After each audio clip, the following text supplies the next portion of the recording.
Have you ever just stopped and thought, why is it so much harder to make friends now that I'm an adult? Seriously, if that thought has ever crossed your mind, I promise you are not the only one. So let's get into why that is and, way more importantly, what we can actually do about it. Right? It's the big question. When we were in school, friendships just kind of happened. It was almost automatic.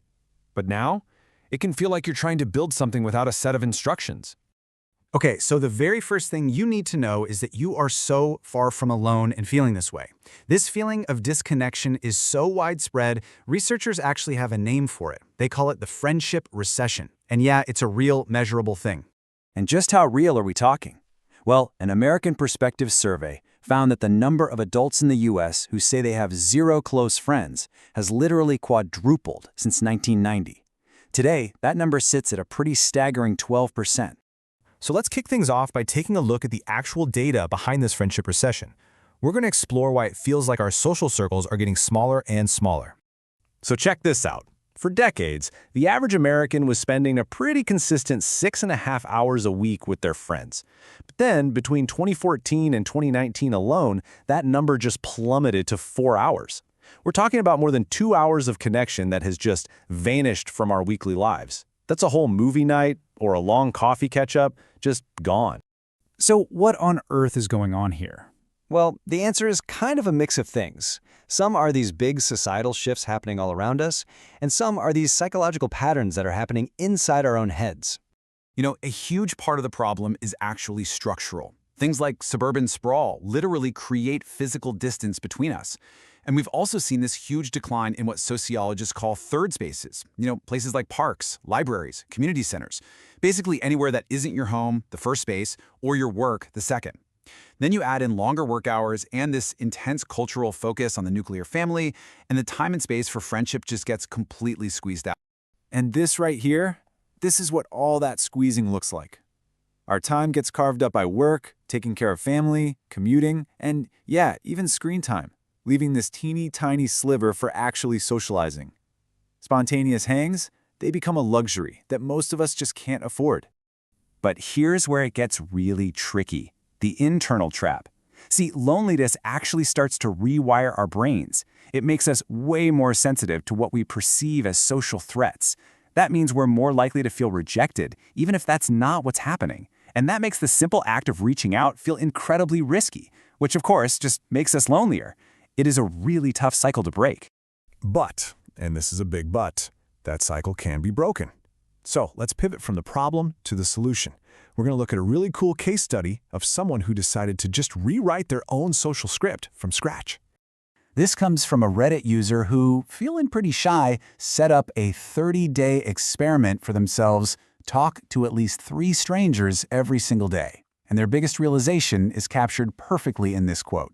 Adult friendships don't just apparate out of thin air. It is a completely different ballgame now, and it takes real, consistent effort. And what the experiment showed was this huge mental shift. The before mindset was just full of these limiting beliefs, right? That classic fear of, oh, I'm probably bothering people. But the reality? 99% of people were totally polite. And the biggest shocker of all was discovering that so many of those people who look really social on the outside are also lonely, just waiting for someone else to say hi first. So the whole experiment really boiled down to a few amazing lessons. The most powerful one was what they called the 3-second rule. Just act on that impulse to connect within 3 seconds, before your brain has a chance to talk you out of it. The whole thing proved that people are way kinder than our anxiety tells us, and it confirmed that deep down, a lot of us are in the exact same boat. Okay, so how do we take that courageous mindset and turn it into a practical, step-by-step method? Let's dive into a proven process for building your own community, right from the ground up. The big secret here is to start small. First, just find a handful of people who share an interest with you. Second, earn their trust. Get their input. Make them feel like they're a part of building this thing. And finally, bring that core group together to make some real connections, preferably face-to-face.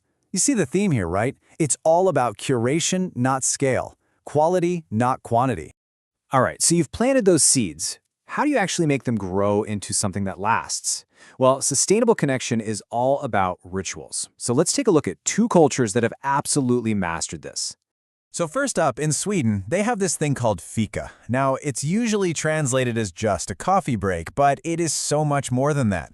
It is a protected daily ritual to stop whatever you're doing, slow way down, and actually connect with people. The whole point isn't to talk about work, it's just to be present and enjoy each other's company. And then, from Okinawa, Japan, we have this concept of a moai, which takes things to a whole other level. A moai is basically a social support group, often formed when you're just kids, that you commit to for your entire life. This group literally becomes your second family, and they're there for everything, from emotional support to even financial help if you're in a crisis.